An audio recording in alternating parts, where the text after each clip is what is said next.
Vira para quem está do seu lado e pergunta ao seu irmão: meu querido irmão, o que o Senhor já falou com você nesse dia e meio de projeto Ampliando a Cultura Bíblica no Carnaval?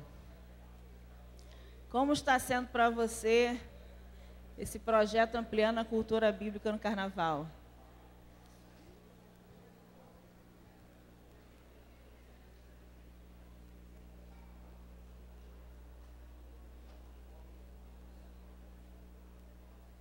Tivemos a maravilhosa abertura com o nosso reverendo, pastor André Batista, hoje o culto pela manhã.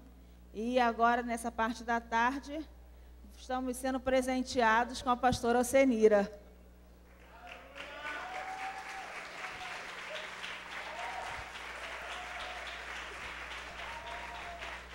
Sou da mancada. Oh, Jesus. Muito obrigado, Senhor, por estarmos aqui, né? Aleluia. Por esse dia, essa manhã de vitória que nós tivemos, né? De aprendizado muito forte, de coisas assim muito excelentes, que Deus nos trouxe, assim, à memória. Eu sei que nem tudo que a gente revê numa escola, acontece na escola bíblica, particularmente num seminário, é coisa nova. Nem sempre é coisa novinha, nunca ouvi falar. Mas às vezes é falado de uma forma diferente e, na maioria das vezes, de uma forma esclarecedora. Não porque quem vem vai esclarecer mais, mas é porque nós amadurecemos diante de Deus. O Espírito Santo vai nos levando a um amadurecimento maior. E a gente vai conhecendo mais a Escritura, detalhando mais assuntos bíblicos. A nossa vida começa, a nossa mente, ela tem meios de caminhar mais longe dentro da Bíblia, né? Então, você percebe que a cada escola bíblica há um crescimento espiritual. Verdade ou não? Graças a Deus.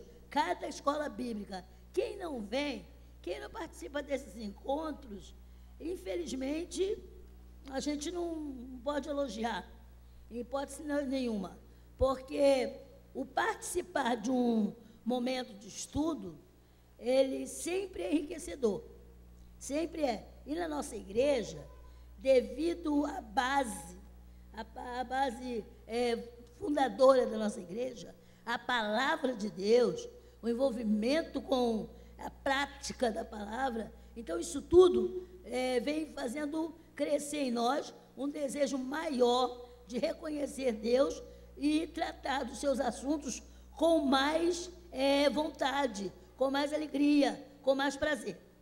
Eu dou graças a Deus por ter oportunidade de estar nessas escolas, acho que todas, não sei se falhou alguma, mas todas. E, olha, posso dizer, há sempre alguma coisa nova, alguma coisa forte, ou não é? Que se enraiza em nós. E alguma coisa também, como ontem, conversando com uma pessoa, sobre, com a missionária Regina, sobre o livro de Levítico, ela disse: poxa, Deus falou exatamente aquilo que eu perguntei. Olha só que coisa esplêndida, né? A pessoa perceber uma resposta de Deus na Escritura, né? E com aquela nuance que a pessoa perguntou. Então, gente, nós temos que louvar a Deus muito pela vida do nosso reverendo, louvar a Deus, e esse louvor deve ser expresso sempre de forma muito prática. E eu creio que a maneira mais prática de apresentar louvor a Deus pela vida do reverendo, nesse particular, é quando nós comparecemos aqui. Quem comparece aqui está expressando esse louvor, tá, a Deus. Então, essa é a necessidade. E a outra coisa importante é quando você põe em prática. Porque você tinha um segmento de conhecimento e vinha passando esse conhecimento para alguém que chega perto de você, e a partir do momento em que você é esclarecida, ou esclarecido pela palavra de Deus, o que acontece? Desculpa, irmãos, eu não mandei sentar, e o nosso reverendo está entre nós, saudemos como costumamos fazer, amém, presença dele, louvado seja Deus, pela vida vitoriosa, marcante, né? Que a nossa vida tem sido bem delineada, bem tocada, bem marcada pela vida do nosso reverendo. Que continue sendo assim. Então, o que acontece? Quando eu venho a um seminário, ouço uma verdade, e a partir de então, eu começo agora a ter um vocabulário, tá? De acordo com o que eu ouvi, então isso também é importante. Isso é tremendo, porque eu ajudo os braços do reverendo a se estender mais longe.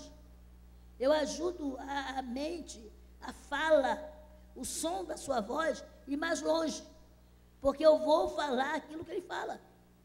E nós precisamos disso.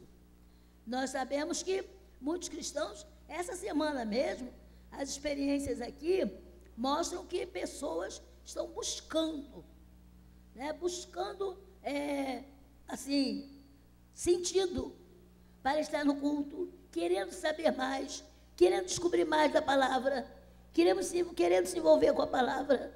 Então você vai, de alguma forma, você vai ter isso para você, de forma gradual, profunda, e Deus, com certeza, está interessado em te dar o crescimento espiritual. Essa tarde, nós vamos conversar sobre este assunto, que é conhecido de todos. Aliás, ele faz parte da vida de todos. E quase sempre, há sim oportunidades em que o nosso reverendo acrescenta alguma ênfase que precisa ser tocada neste assunto. Servos, somos servos de Deus. O que é ser um servo? Qual é o servo ideal? Como deveria ser o servo? Um servo, nos dias de hoje, quais as características principais de um servo? Outra coisa também, para nós, hoje, como membros da Igreja Central em Gramacho, como é que nós vemos a servidão do pecado, a que as pessoas estão submetidas sem saber que estão. E muitas acham que estão muito bem, fazendo o que dá na tua telha, mas não está não, está presa. Estão presas, estão cegas, estão atrofiadas. E aqueles que aceitam Jesus tornam-se livres. E a partir de agora, começa a compreender não só o plano que vivia, como começa a compreender também o plano que os seus amigos, conhecidos, vizinhos, parentes, que não reconheceram Jesus como Salvador, como é que eles vivem e o que eles precisam fazer para mudar de atitude. Amém? Então, nós precisamos disso. Em primeiro lugar, eu gostaria também, já no segmento da nossa entrada aqui, eu gostaria de dizer a vocês que essa questão de ser servo, estava meditando hoje, de manhã, ser servo. Parece que tem pessoa que cansa de ser servo. Parece que há pessoas, um cansaço. A pessoa entra assim numa certa rotina e não quer ser mais servo. Por outro lado, parece que a Escritura, eu não posso afirmar, mas a Escritura parece que ela aponta, cada um que vem a Cristo torna-se um servo. Então, ou é servo ou é. Não dá para ser outra coisa. Quem veio para Jesus deve ser servo. Servo. E depois vai servir a Deus, servindo também aos seus irmãos, tá? Aos seus parceiros, aos seus, vamos dizer, companheiros de missão. Mas o certo é que o servo de Jesus, ele vai ser servo também dos irmãos. E o modelo bíblico ideal de servo, que é o Senhor Jesus, ele diz que não veio para ser servido, mas para servir. Então, quer dizer, quem vem a Jesus se torna parecido com ele, um servo. Não tem como alguém vir para Jesus e se plantar como líder e não servir mais. Ele vai servir aquele que o arregimentou para o trabalho, porque ele está a serviço do grande rei. Há um rei cujo poder suplanta e está em todo o mundo, em todo o universo, e esse rei, ele cria maneiras, ele já criou, né? Ele é criador, maneiras de cada um dos seus súditos o servirem, e enquanto estão servindo, aqui é só o modelo, estão já treinando para servir para a eternidade. Amém? Nós que somos da igreja, nós que rompemos com o pecado, sabemos que temos que servir ao Senhor Jesus por toda a eternidade. Por toda a nossa vida, nós vamos servir ao Senhor. E servir é estar de constante guarda. Servir, estar em constante disposição. Servir, estar em disponibilidade. Mas isso tudo também de todo o coração. Então, Romanos capítulo 6, versículo 16 até o 18. Vamos ler?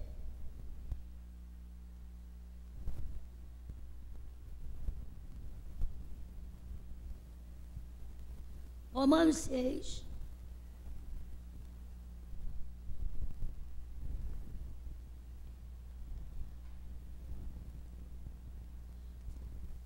Livro de Romanos, escrito pelo apóstolo Paulo, para os convertidos na maior cidade da época, na cidade modelo, né? Convertidos em Roma, serviram a Jesus debaixo do regime romano, e a grande maioria dessas pessoas eram escravas, tá? Eram realmente escravas, e Paulo dá para eles uma diretriz de vida mostrada pelo Espírito Santo, como é que eles devem conviver com o poder maior, que é o poder romano, com os poderes correlatos, né? Toda a equipe política da época de Roma, e também ele fala do governo da igreja, servo do Senhor Jesus. Então, precisamos estar atualizados. Capítulo 6, irmãs podem ler o versículo 16? As mulheres.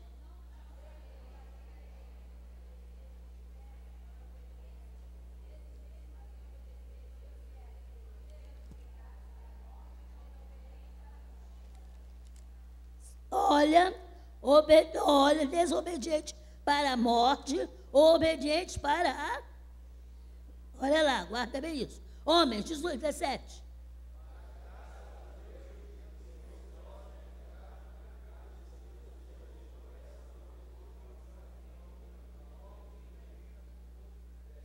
A forma, vocês se submeteram, vocês tinham uma vida errada, uma vida torta, vocês não tinham nenhum código de submissão, vocês não tinham nenhum padrão de conduta correto, mas aceitaram submeter-se à nova forma de doutrina.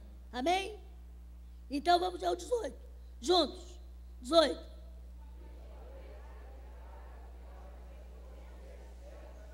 Glória a Deus. Glória a Deus.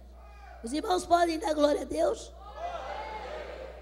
Veja bem, o apóstolo Paulo, pelo Espírito Santo, ele descreve isso de uma maneira muito prática. No 16 ele diz: não sabeis vós, despertamento de vocês, lembra aí que vocês era um servo, era um escravo de quem se ofereciam, a quem vocês se ofereciam para servir.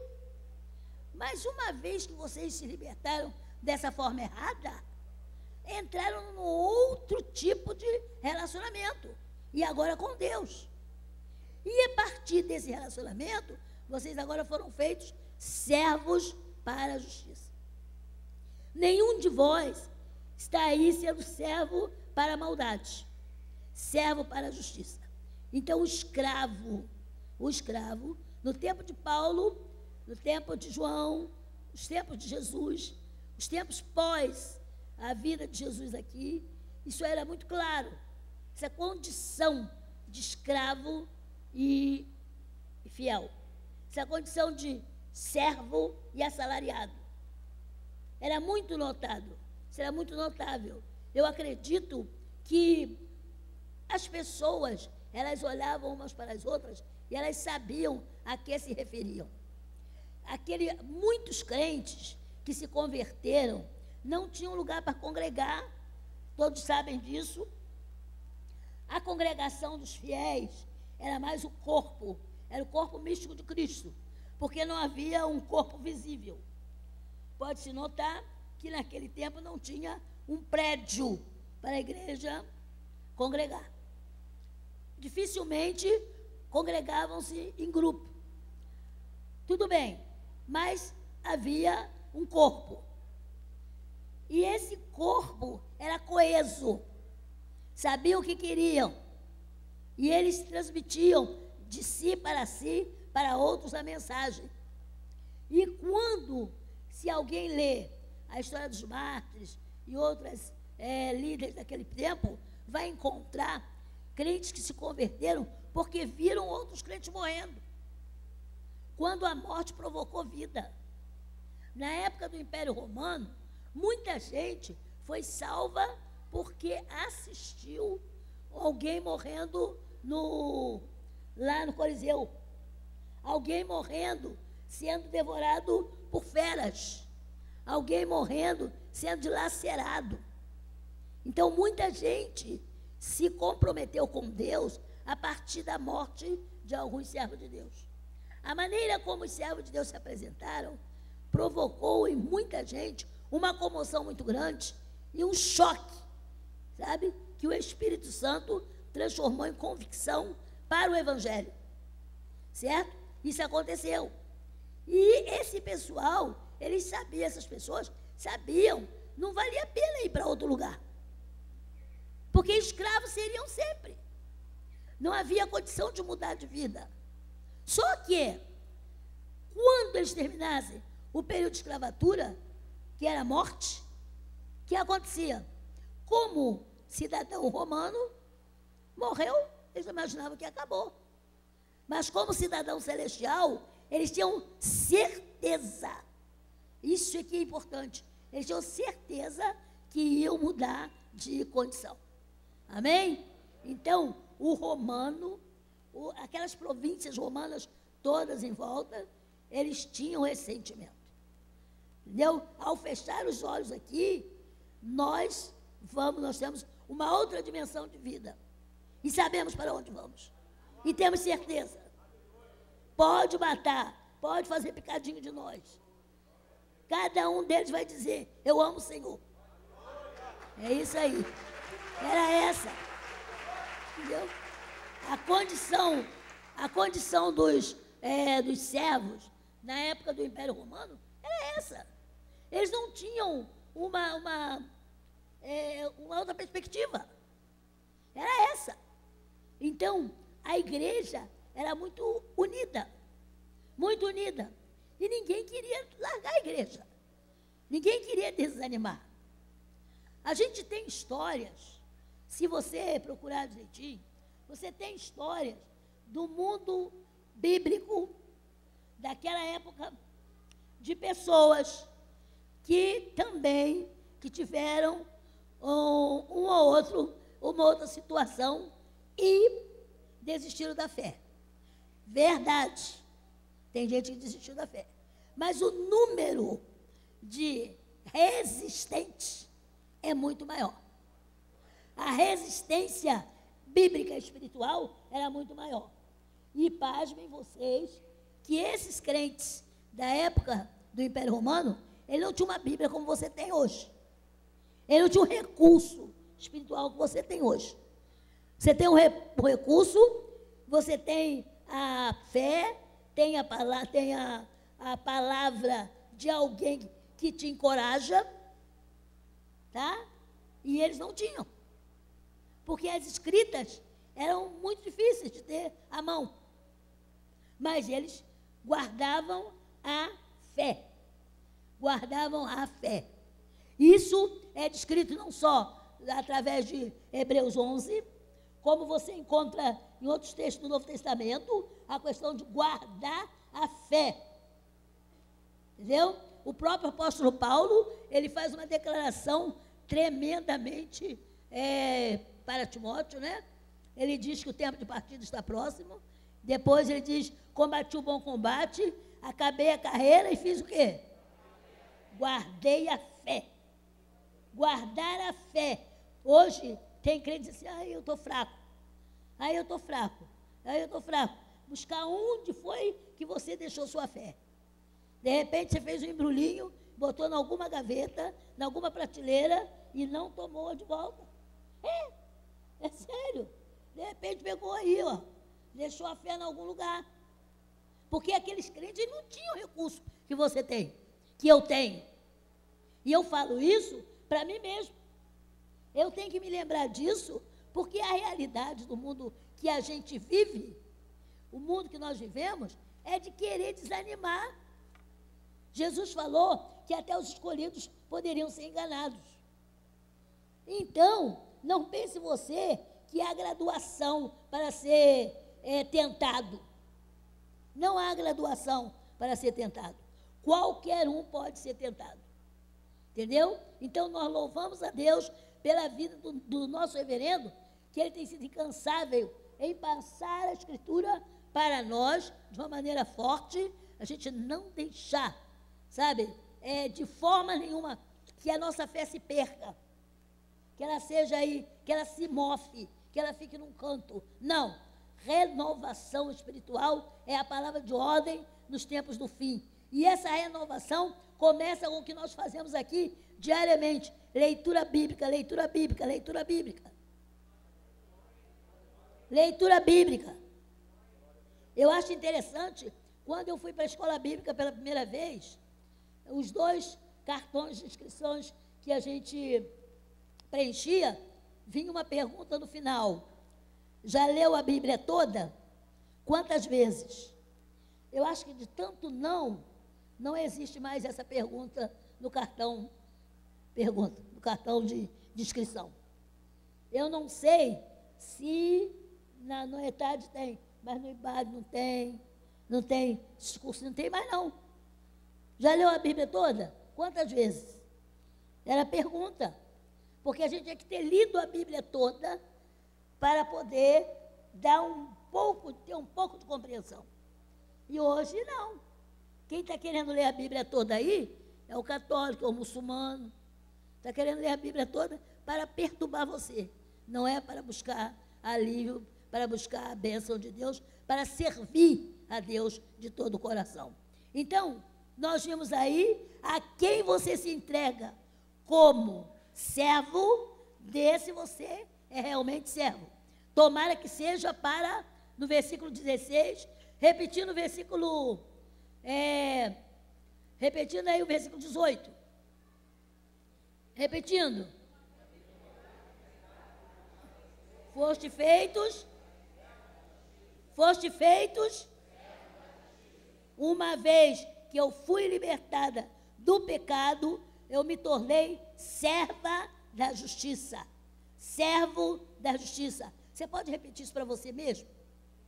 Lembrando o seu nome? Leia isso em oração.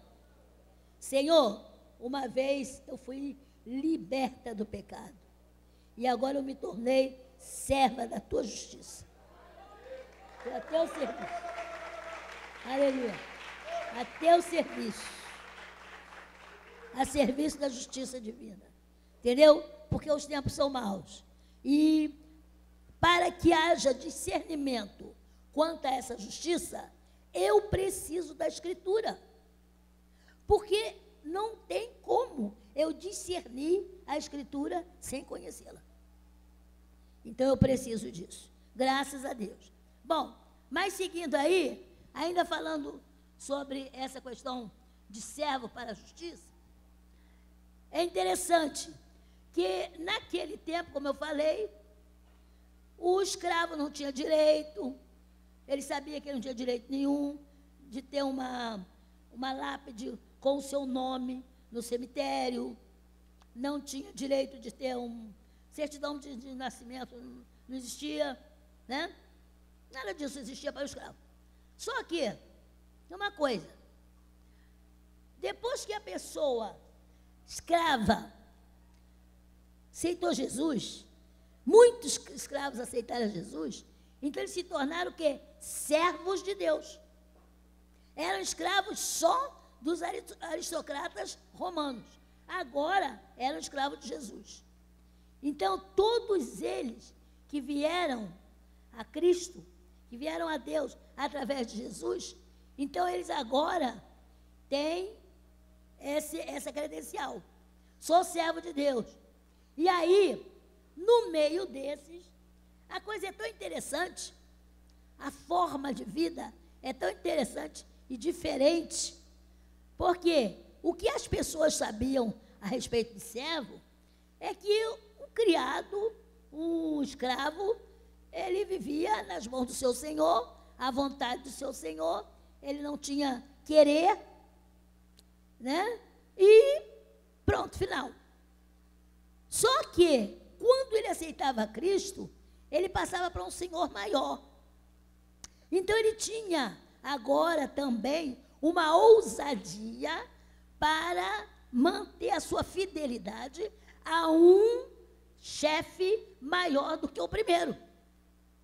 Porque se o dono daquela casa, ou daquela quinta, onde ele morava, era alguém muito poderoso, ele sabia que o Senhor Jesus, que o tinha libertado internamente, era muito mais poderoso. E ele havia se entregue a esse Senhor Jesus. Então, a ousadia para pregar. Haja visto quando nós observamos aquela oração de Atos 4, né? Senhor, olha para as suas ameaças e concede aos teus servos ousadia. Pensa bem, todos, humanamente falando, posicionalmente, socialmente falando, todos eles escravos. Mas agora com ousadia diziam, não, nós queremos ousadia, intrepidez, para dizer para os espíritos de demônio saírem, para sair as enfermidades, para ir embora tudo que não presta. Poder sobrenatural. E eles tinham isso. E isso era comprovado no dia a dia deles. E nós hoje precisamos disso. A igreja de hoje, no seu sentido geral, ela recebeu muitas coisas boas. A partir da abertura da igreja, né, para receber pessoas, claro que o evangelho é para ser pregado a todas as gente, em testemunho a todas as nações. Então, o que acontece? Essas pessoas que aceitaram a Cristo como seu Salvador, elas agora têm um outro modo de vida.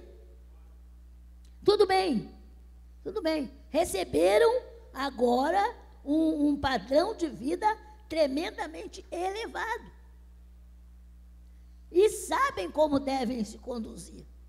Uma coisa é certa. Se essas pessoas agora, se no mundo elas eram ousadas para muita coisa, com Jesus elas têm ousadia nos dois mundos. Uma certa vez, há muito tempo isso, logo assim o reverendo veio para cá, ele estava nos explicando, numa conversa assim, à tarde, assim, de um grupo de jovens, um grupo de uns 5, 6, e o reverendo explicando como a força do mundo espiritual, o mundo invisível, nem espiritual não, a força do mundo invisível. Então ele disse, olha, o mundo visível é regido pelo mundo invisível. E a gente, nunca ninguém tinha falado essas pepitas assim, para a gente assim, de forma assim, a gente podia até imaginar, mas que coisa, quer dizer, o mundo visível é regido pelo mundo invisível. Como é isso? E aí o reverendo foi falando sobre isso, né? A força da palavra de Deus na boca do cristão genuíno. Sai demônio, ele sai em nome de Jesus. Ninguém viu e ele sai. Ele obedece. O crente é selado pelo Espírito Santo. Tem uma marca. Tem uma marca. Ele anda aí, as pessoas olham para ele, tal coisa, vão olhando, mas ele está marcado.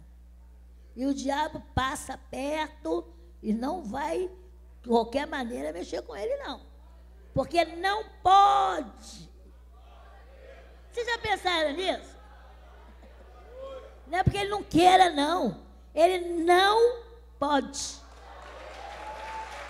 Louvado seja Deus. Ele não está autorizado. Não está autorizado a tocar em você. Ele precisa de permissão. Tá? Então, o que acontece? Quer dizer, você tem uma palavra poderosa. Você tem atitudes poderosas. Você tem ações poderosas. Você deve agir dessa forma. Só que a igreja de hoje, ela prefere coisas mais leves. Porque trabalhar no mundo espiritual implica em submeter-se a ele. Implica em submeter-se. E a submissão primeira é a palavra. É a palavra. Sujeição à palavra. E aí, essa palavra vai enchendo a pessoa até que ela seja totalmente dominada. E ela vai demonstrar isso no seu viver diário. Isso vai acontecer com alguém que aceitou a Cristo como Salvador. Mas muitos dos nossos hoje não querem muito isso, não. Dá muito trabalho. De repente orar mais, de repente render-se mais, de repente tirar algumas coisas que não gostaria que tirasse agora. Mas a palavra de Deus, ela é fiel. Ela vai ao encontro das nossas vontades pessoais, tá?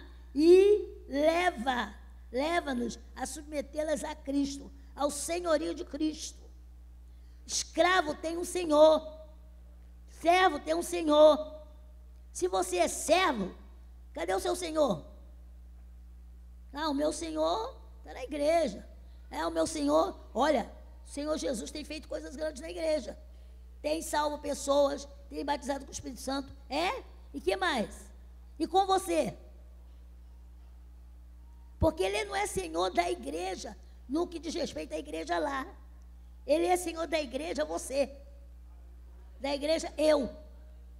É dono, é nosso dono.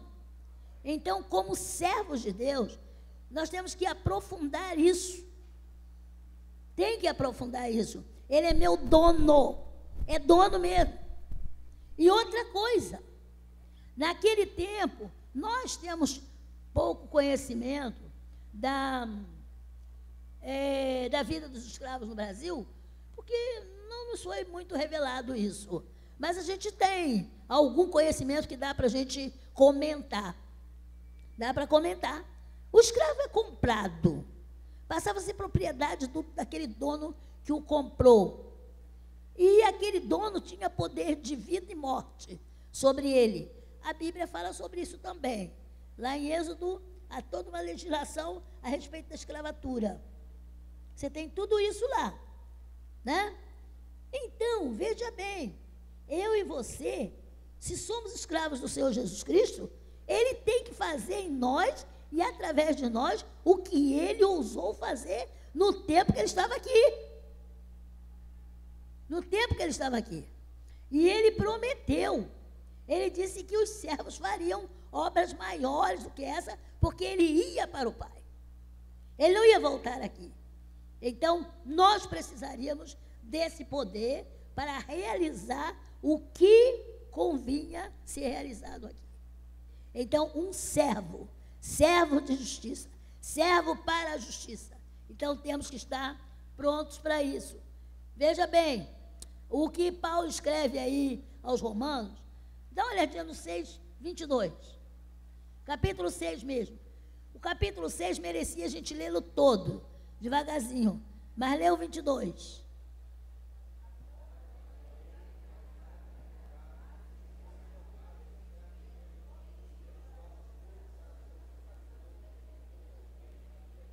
Olha, vamos ler de novo, bem assim, desembaraçado. Agora, porém, libertados do pecado, transformados em servos de Deus, tem que por isso, e por fim, a vida eterna. No final tem a vida eterna. No final tem a vida eterna. Mas agora foste transformados. Transformado. Tende o vosso fruto para a santificação. Santificação crescente. Há um fruto constantemente sendo produzido. Tá? Santificação crescente. E aí diz, no final de tudo, tem a vida eterna. Então, isso é para mim, para você, para nós, servos de Deus. Temos que realizar essas coisas. E no meio desses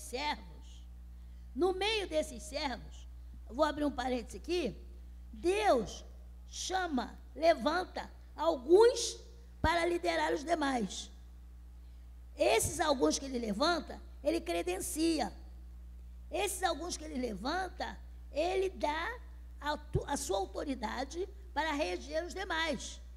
Mas não quer dizer que eles deixaram de ser servos. A responsabilidade é grande, mas eles também são servos. Amém?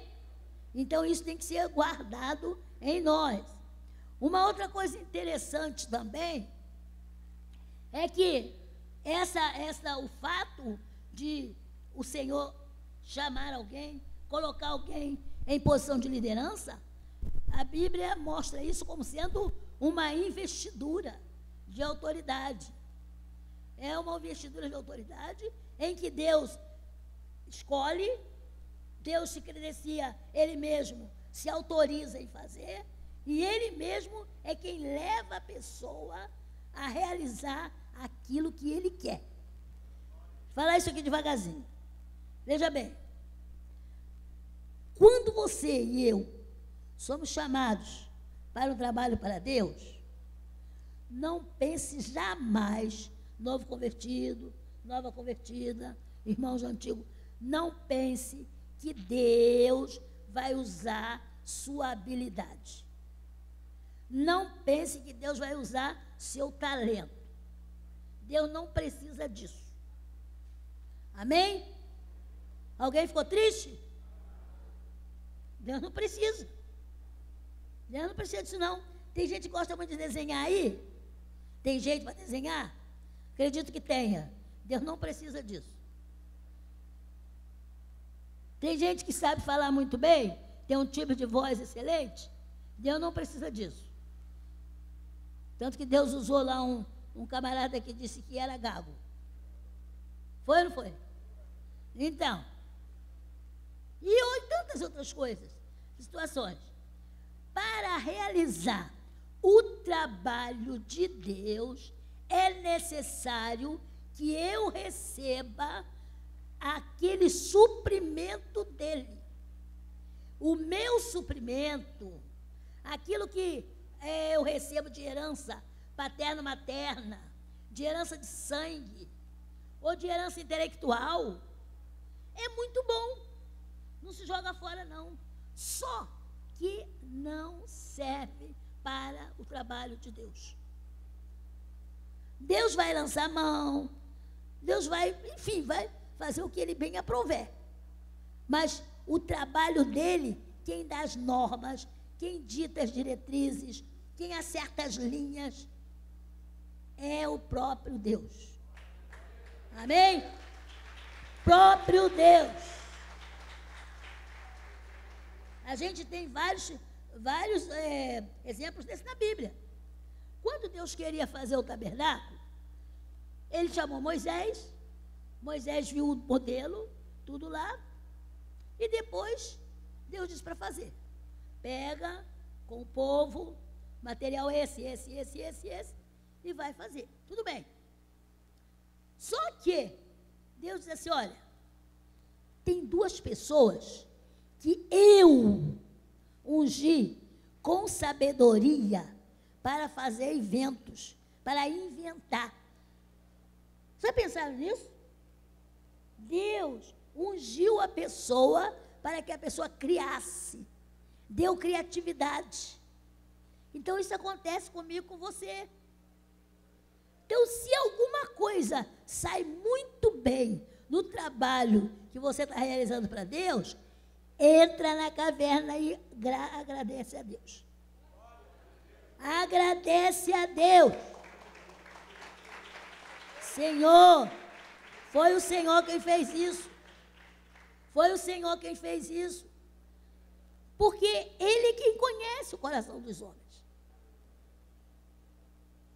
E a gente, quando você vai lendo a Bíblia, né, e descobre que há pessoas que fizeram grandes coisas para Deus e depois fizeram grandes destroços no trabalho para Deus, dá uma tristeza, não dá? Não dá? A pessoa fica, poxa, gente que estava indo muito bem, Demas, de repente, amou o presente século. Olha só. E vários outros. Mas Deus é quem dá a capacitação. Não é minha. É Deus quem dá. Foi Deus quem deu a Oliabe, tá? E aqueles 2 lá do Êxodo 31. Você tem lá a saída de Deus. Como é que Deus preparou aqueles homens para serem ajudadores de Moisés. Então, deve ser guardado bem isso na mente. Tá? Uma outra coisa importante. Deus também, Ele não escolhe você para ser servo dEle, porque você quer. Ou, não, colocar você como líder porque você gosta, ou porque você quer. Não, não é assim. Deus escolhe porque Ele mesmo designa isso. E Ele não tem que dar obediência a você e nem a mim. Amém? Não tem que dar obediência a gente, não. Ele chega e escolhe. Agora, quando eu digo não, eu estou dizendo não para Deus. Aí minha situação é com Deus. E isso é perigoso. Já está provado. É melhor eu aceitar, porque quando eu digo sim, aí Deus vai aperfeiçoando cada pedaço, cada situação, cada entrega minha, né? Cada entrega que eu faço, cada descida de degrau que eu desço para dizer, Senhor, eu preciso da tua mão me ajudando. Então, isso vai me ajudar a crescer espiritualmente. Amém, gente? Então, isso tem que ser dessa forma. Deus é quem fala isso. Uma outra coisa que eu tomei nota aqui, em se tratando dessas situações, nós vamos sempre ter alguém acima de nós para prestar obediência. Isso aí é uma coisa que vai acontecer no dia a dia da missão de servos. O serviço de Deus, o serviço para Deus, vai sempre me conduzir a prestar contas a alguém. E há pessoas que demoram a aprender isso. Pessoas que demoram a aprender que ela tem que prestar obediência. E às vezes ela olha, é porque é sexo oposto, entendeu? Principalmente se for homem no sentido de prestar contas a uma irmã. Se for jovem, prestar conta a um adulto, ou adulto prestar um mais idôneo, prestar contas a um jovem. Entendeu? Mas a realidade é que sempre vai acontecer isso. Isso Deus estabeleceu. Então, aquela pessoa representa Deus diante de mim. Então, eu vou ter que prestar contas a ela. Do que eu fiz, aonde eu vou, que eu vou fazer. Amém? Então, gente, nenhum de nós pode jogar essas coisas fora. Deus é quem escolhe. Efésios 4 diz, Ele deu. Uns para apóstolos, tal, né? Ele quem deu. Agora, abre Hebreus 5 no 4. Hebreus 5, versículo 4.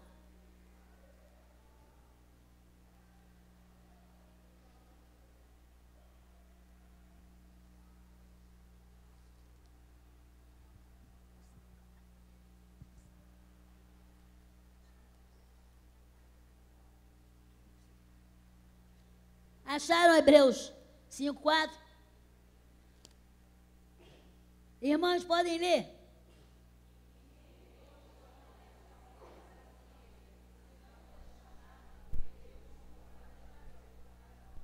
Ó, ninguém toma essa glória para si, senão chamado por Deus. Homens, leia isso com bastante ênfase aí.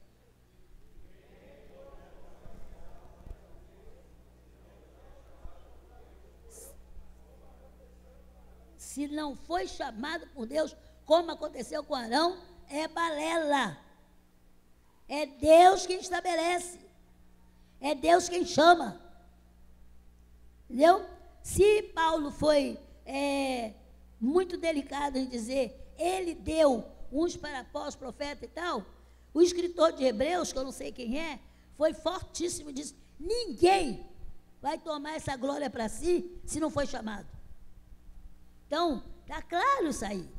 Quem manda é Deus. O trabalho é dele. Então, é ele quem vai realmente definir. E esses modelos, tá?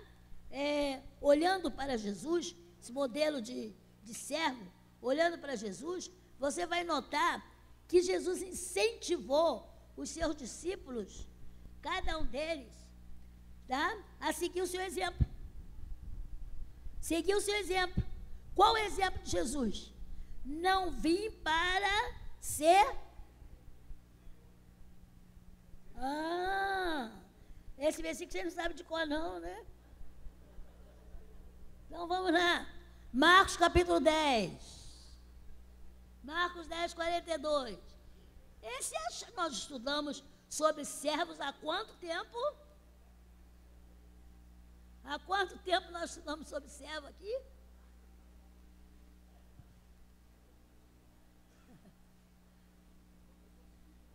Sim, senhor. Capítulo 10. Vamos lá, então. Esse é um versículo para a listagem de decorar, memorização. Listagem de memorização. Versículo 45. 10, 45. Vamos aí, para decorar. Como é que é? Mas para. De novo.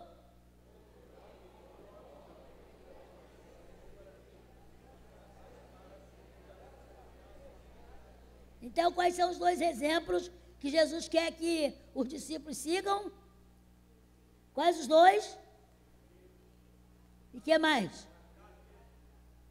Servir e dar sua vida. Veja bem, servir e dar sua vida em resgate de muitos. Então, veja bem, guarda isso. Esse é o texto áureo do livro de Marcos, que fala que Jesus é servo. E temos que guardar isso. O Filho do Homem não veio para servir, para ser servido, para ficar na mesa sentadinho, esperando que sirvam. Não, é claro que isso deve acontecer, principalmente pela posição extraordinária que ele ocupa.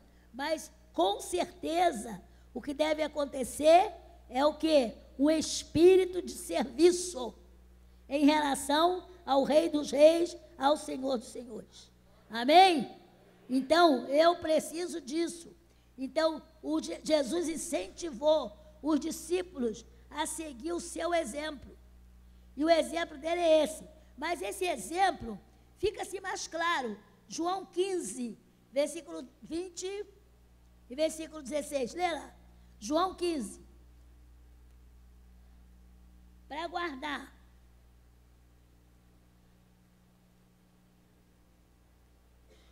João 15, quando Jesus fala da videira verdadeira. Como está no versículo 20?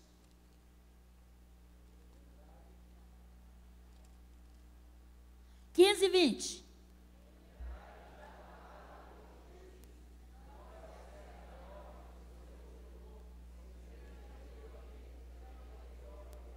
Isso. Viu? Quer dizer, me perseguiram, vão perseguir vocês. Se me aceitarem, vou aceitar vocês. E o versículo 17, o versículo 17, não, é o versículo 16. O que diz o 16? Mas...